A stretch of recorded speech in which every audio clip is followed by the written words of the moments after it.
when we get out of seminary, we have great zeal, great vision for the church that we're going to pastor.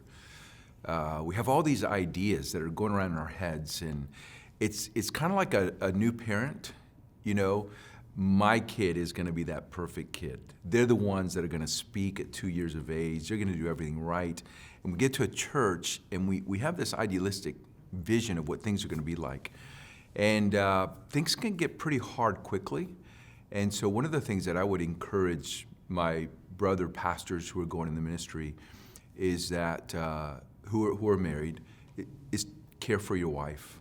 You know, that is your primary ministry, is to care for her, to shepherd her, to love her, to not allow her to feel like she's a bother or that she's an inconvenience, and not allow her to think that the church is a mistress with whom you're having an affair.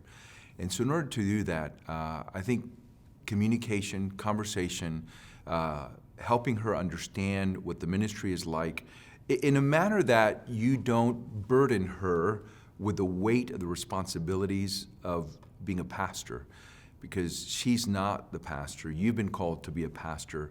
So treat her as your helpmate, encourage her, talk to her, let her know what you need from her, but also understand that when you're going into a brand new ministry, both of you are in a learning curve. And one of the best things you can do is do as much as you can together. You go into a new ministry, get to know the people of the church, you know, open your home, be hospitable. And the more that you can do together as husband and wife, the more that she'll begin to feel a part of the ministry and not some inconvenience out there. And also give her the liberties to be your wife and the mother of your children if the Lord blesses you with children. So she needs to have that freedom because our wives are uniquely made. They're different than we are, but each woman is different from every other woman. And so we need to, as Peter says in 1 Peter 3:7, live with our wives in an understanding way. And I think that means according to knowledge, creational knowledge, and also spiritual knowledge as our sister in Christ. And so getting to know our wife, making sure we know what she's like in this context. You know, we may be married for a few years. This is a new context. How is she going to respond?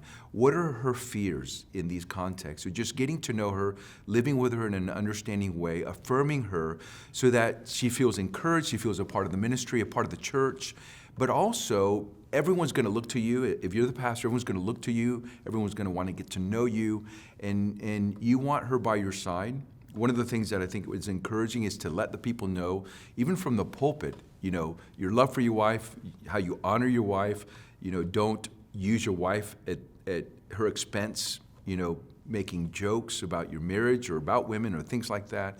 But just honor her before them, and it will help her know that she's a part of you, a part of your life, a part of the ministry, and a part of the church. And then also guard her from expectations that are inappropriate and unrealistic. You know, she's not been called to serve.